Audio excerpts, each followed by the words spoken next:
আকাশবাণী আগরতলা। স্থানীয় সংবাদ পড়ছি চন্দন লেখাপাল। এখনকার বিশেষ বিশেষ খবর হলো, মুখ্যমন্ত্রী অধ্যাপক ডক্টর মানিক সাহা বলেছেন, রাজ্যে রোগী ও চিকিৎসকের অনুপাতের ঘাটতি যথাসম্ভব কমানোর চেষ্টা করা হচ্ছে। রাজ্যে দুর্গোৎসব সুষ্ঠু ও শান্তিপূর্ণভাবে সম্পন্ন করার জন্য আরক্ষা দপ্তরের পক্ষ থেকে ব্যাপক নিরাপত্তা ব্যবস্থা গ্রহণ করা হয়েছে। রাষ্ট্রপতি দ্রৌপদী মুর্মু আজ নতুন দিল্লিতে জাতীয় ভূবিজ্ঞান পুরস্কার প্রদান করেছেন। কেন্দ্রীয় কৃষিমন্ত্রী শিবরাজ সিং চৌহান আজ প্রধানমন্ত্রী কিষাণ সম্মান নিধির ২১তম কিস্তির অর্থ প্রদান করেছেন। এবারে আসছে বিস্তারিত সংবাদে। মুখ্যমন্ত্রী অধ্যাপক ডক্টর মানিক সাহা বলেছেন, রাজ্যে রোগী ও চিকিৎসকের অনুপাতের ঘাটতি যথাসম্ভব কমানোর চেষ্টা করা হচ্ছে। আগামী দিনে আরও চিকিৎসক নিয়োগ করা হবে। আজ প্রজ্ঞা ভবনে আয়োজিত এক অনুষ্ঠানে চাকরিপ্রাপ্ত চিকিৎসক ও বিদ্যালয়ের গ্রন্থাগারিকদের মধ্যে নিয়োগপত্র বিতরণ অনুষ্ঠানে প্রধান অতিথির ভাষণে কথা বলেন তিনি। মুখ্যমন্ত্রী বলেন, বর্তমান রাজ্য সরকার স্বচ্ছতার মাধ্যমে এখন পর্যন্ত ডাইন হার্নেস সহ ২০,০৩৬ জনকে সরকারি চাকরি দিয়েছে। আজ ২১৪ জন নতুন চিকিৎসক এবং ১৩ জন গ্রন্থাগারিকের হাতে নিয়োগপত্র তুলে দেন মুখ্যমন্ত্রী। তিনি বলেন, রাজ্য সরকার স্বচ্ছতার সঙ্গে এখনো পর্যন্ত সবাইকেই চাকরি দিয়েছে। মুখ্যমন্ত্রী বলেন, সমাজে সাধারণ মানুষকে সঠিক পরিষেবা দেওয়ার উপর চিকিৎসকদের সম্মান নির্ভর করছে। তরুণ প্রজন্মের চিকিৎসকরা যথাযথ দায়িত্ব নিয়ে কাজ করবেন বলে তিনি আশা ব্যক্ত করেন।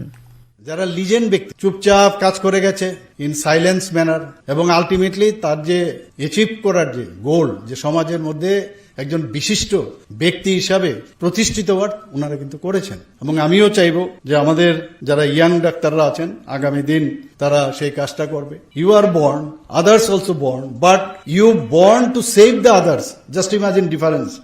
রাজ্যে দুর্গোৎসব সুষ্ঠু ও শান্তিপূর্ণভাবে সম্পন্ন করার জন্য আরক্ষা দপ্তরের পক্ষ থেকে ব্যাপক নিরাপত্তা ব্যবস্থা গ্রহণ করা হয়েছে।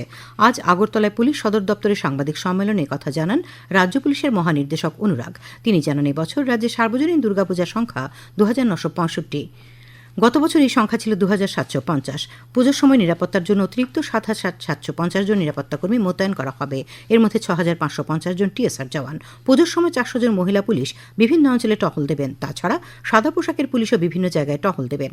মহানির্দেশক বলেন, এবছর দুর্গাপুজোর সপ্তমী থেকে বিজয়া দশমী পর্যন্ত ৪ দিন বিকেল ৫টা থেকে রাত ১টা পর্যন্ত আগরতলা শহরে নো এন্ট্রি থাকবে। আগরতলা রেল স্টেশনে কড়া নজরদারি থাকবে। তাছাড়া ভারত বাংলাদেশ সীমান্তে বিএসএফ ও পুলিশের সঙ্গে পুলিশ যৌথ টহলদারির ব্যবস্থা করা হয়েছে। সাংবাদিক সম্মেলনে উপস্থিত ছিলেন আইজি কৃষ্ণেন্দু চক্রবর্তী, পশ্চিম জেলার পুলিশ সুপার নমিত পাঠক প্রমুখ। এদিকে সোনামুড়া মহকুমা এবছর ১৫৫টি সার্বজনীন দুর্গাপূজার অনুমতি দেওয়া হয়েছে। মহকুমা শাসক রাজু দে বাজে খবর জানিয়েছেন। সমাজ কল্যাণ ও সমাজ শিক্ষামন্ত্রী টিঙ্কু রায় আজ কৈলাসহরের ডলুগাঁও বাজারে স্বচ্ছতা উৎসবে অংশ নেন। তিনি বলেন, প্রধানমন্ত্রী নরেন্দ্র মোদীর জন্মদিন থেকে আগামী ২রা অক্টোবর মহাত্মা গান্ধীর জন্মদিন পর্যন্ত দেশজুড়ে সেবা পক্ষ পালিত হচ্ছে। আগামী ২০৪৭ সালের মধ্যে বিকশিত ভারত গড়ে তুলতে স্বচ্ছ ও সুন্দর পরিবেশ গঠন করতে হবে। এই কাজে সবাইকে এগিয়ে আসার আহ্বান জানান তিনি। স্বচ্ছতা হি সেবা এই ভাবনাকে সামনে রেখে এই কর্মসূচির আয়োজন করা হয়। অনুষ্ঠানে স্বচ্ছতার জন্য পদযাত্রা, বাজার ও সন্নিহিত এলাকা পরিষ্কার পরিচ্ছন্ন করা হয়। তথ্য সংস্কৃতি দপ্তর আগরতলা পুর নিগমের ৪০ নম্বর ওয়ার্ডের যৌথ উদ্যোগে আজ পশ্চিম ত্রিপুরা জেলাভিত্তিক পণ্ডিত ঈশ্বরচন্দ্র বিদ্যাসাগরের জন্মজয়ন্তী উদযাপন করা হয়। এই উপলক্ষে আগরতলার ড্রপগেট স্থিত বিদ্যাসাগর স্মৃতি প্রাঙ্গণে আয়োজিত অনুষ্ঠানে উপস্থিত ছিলেন বিধায়ক মীনারানী সরকার, পশ্চিম ত্রিপুরা জেলা পরিষদের ভারপ্রাপ্ত সভাধিপতি বিশ্বজিৎ শীল, পুর নিগমের কর্পোরেটর স্বপ্না সরকার চৌধুরী প্রমুখ। খবর প্রচারিত হচ্ছে আকাশবাণীর আগরতলা কেন্দ্র থেকে।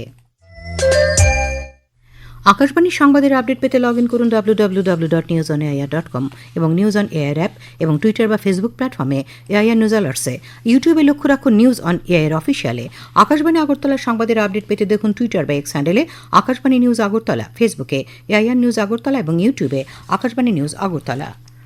রাষ্ট্রপতি দ্রৌপদী মুর্মু আজ নতুন দিল্লির রাষ্ট্রপতি ভবন সাংস্কৃতিক কেন্দ্রে মর্যাদাপূর্ণ জাতীয় ভূবিজ্ঞান পুরস্কার প্রদান করেন। পুরস্কারপ্রাপ্তদের অভিনন্দন জানিয়ে রাষ্ট্রপতি বলেন, ভূবিজ্ঞানের ক্ষেত্রে তাদের প্রতিশ্রুতি, উদ্ভাবন এবং শ্রেষ্ঠত্বকে সম্মান জানাতে এই পুরস্কার দেয়া। তিনি আরও উল্লেখ করেন যে খনিজ পদার্থ মানব সভ্যতার বিকাশে গুরুত্বপূর্ণ ভূমিকা পালন করেছে এবং শিল্পের ভিত্তি স্থাপন করেছে। তিনি বলেন, কয়লা এবং লোহা ছাড়া শিল্পায়ন কল্পনা করা যায় না। তিনি বলেন, ভূবিজ্ঞানীদের ভূমিকা কেবল খনির মধ্যে সীমাবদ্ধ নয় এবং ভূপরিবেশগত স্থায়িত্বের উপর খনির প্রভাবও তাদের বিবেচনা করা উচিত। তিনি খনিজ মূল্য সংযোজন এবং অপচয় কমানোর জন্য প্রযুক্তি উন্নয়ন ও সুস্থায়ী খনিজ উন্নয়নের উপর জোর দেন। हमने भारत को वर्ष 2047 तक एक विकसित राष्ट्र बनाने का संकल्प लिया है। इस संकल्प की प्राप्ति में पारंपरिक खनिज पदार्थों के साथ साथ रीज के मामले में हमारी आत्मनिर्भरता अहम भूमिका निभाएगी। मुझे विश्वास है कि खान मंत्रालय, जीएसआई के सभी भागीदार इस राष्ट्रीय लक्ष्य की प्राप्ति में अपना अहम योगदान देंगे।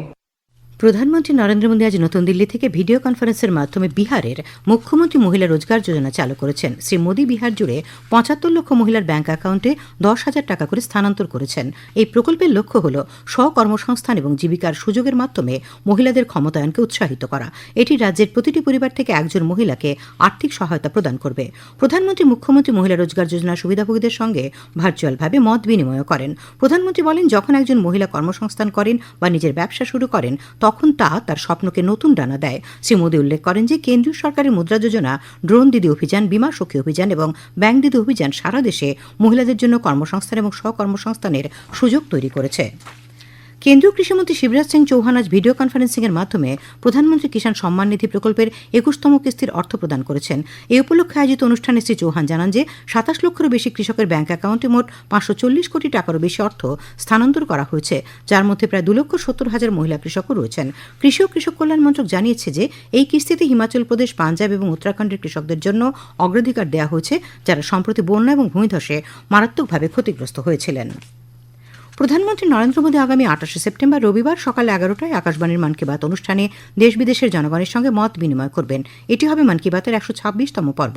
বেলা ১১টা থেকে আকাশবাণী এবং দূরদর্শনের সবকটি চ্যানেল এবং Akashvani news on air website, mobile app, প্রধানমন্ত্রীর দপ্তর, তথ্য সম্প্রচার মন্ত্রকের ওয়েবসাইট ও ইউটিউব চ্যানেলে মন কি বাত শোনা যাবে।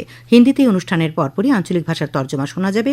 নিঃশুল্ক নম্বর 1800117800 নম্বর মেসেজ করে কিংবা মাইগভ ও নমো অ্যাপে মতামত জানানো যাবে। কৃষিমন্ত্রী রতনলাল নাথ জিএসটি সরলীকরণ নিয়ে আজ মোহনপুর বাজার ব্যবসায়ী ক্রেতাদের সঙ্গে মত বিনিময় করেন। তিনি বলেন, জিএসটি সরলীকরণের ফলে প্যাকেটজাত মধু, চা, চাল, টায়ার, টিউব, স্কুল ব্যাগ, নারকেল তেল, AC machine, bike, rod, cement, কৃষি যন্ত্রপাতি, ট্রাক্টর, পাওয়ার টিলার সহ বহু নিত্য প্রয়োজনীয় পণ্যের দাম কমবে। ই প্রশাসনিক ব্যবস্থাপনায় সাফল্যের স্বীকৃতি হিসেবে জাতীয় পুরস্কারে ভূষিত হয়েছে পশ্চিম ত্রিপুরা জেলার জিরানিয়া মহকুমার পশ্চিম মজলিশপুর পঞ্চায়েত। এ নিয়ে আমাদের সংবাদ বিভাগে এক তথ্যভিত্তিক অনুষ্ঠান ই প্রশাসনে দেশের সামনে দৃষ্টান্ত পশ্চিম মজলিশপুর পঞ্চায়েত শুনতে পাবেন আজ রাত ৯টায়। ঊনকোটি জেলার ফটিকরায় বিধানসভা কেন্দ্রের অধীন বিলাসপুর পঞ্চায়েতের প্যাঁচারডহরে আজ এক বস্ত্র বিতরণ অনুষ্ঠানের আয়োজন করা হয়। উপস্থিত ছিলেন প্রাণী সম্পদ বিকাশ মন্ত্রী সুধাংশু দাস, বিলাসপুর পঞ্চায়েতের প্রধান সুরজিৎ দাস। অনুষ্ঠানে আসন্ন শারদীয় দুর্গোৎসবকে সামনে রেখে আর্থিকভাবে অসচ্ছল নাগরিকদের শাড়ি, রিগনাই ও ধুতি বিতরণ করা হয়। দক্ষিণ ত্রিপুরা জেলা পরিষদের ষোড়শ সাধারণ সভা আজ বিলোনিয়া সার্কিট হাউসে অনুষ্ঠিত হয়েছে। জেলা পরিষদের সভাধিপতি দীপক দত্তের পৌরোহিত্যে এই সভায় উপস্থিত ছিলেন বিধায়ক দীপঙ্কর সেন, অশোক কুমার মিত্র, জেলা পরিষদের অন্যান্য সদস্য ও পঞ্চায়েত সমিতির চেয়ারম্যানরা।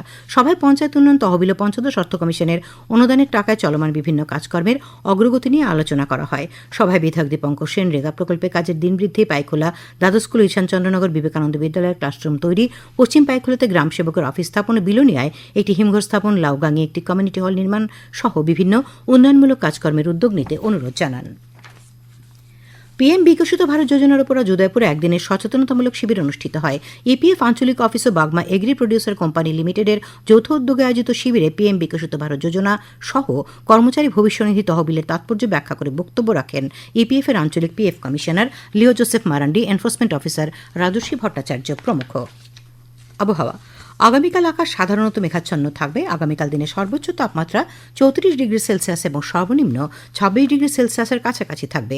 আজ দিনের সর্বোচ্চ তাপমাত্রা ছিল ৩৫.১ ডিগ্রি সেলসিয়াস এবং সর্বনিম্ন ২৭ ডিগ্রি সেলসিয়াস। শেষ করার আগে খবরের বিশেষ বিশেষ অংশগুলি আরেকবার। মুখ্যমন্ত্রী অধ্যাপক ডক্টর মানিক সাহা বলেছেন, রাজ্যে রোগী ও চিকিৎসকের অনুপাতের ঘাটতি যথাসম্ভব কমানোর চেষ্টা করা হচ্ছে। রাজ্যে দুর্গোৎসব সুষ্ঠু ও শান্তিপূর্ণভাবে সম্পন্ন করার জন্য আরক্ষা দপ্তরের পক্ষ থেকে ব্যাপক নিরাপত্তা ব্যবস্থা নেওয়া হয়েছে।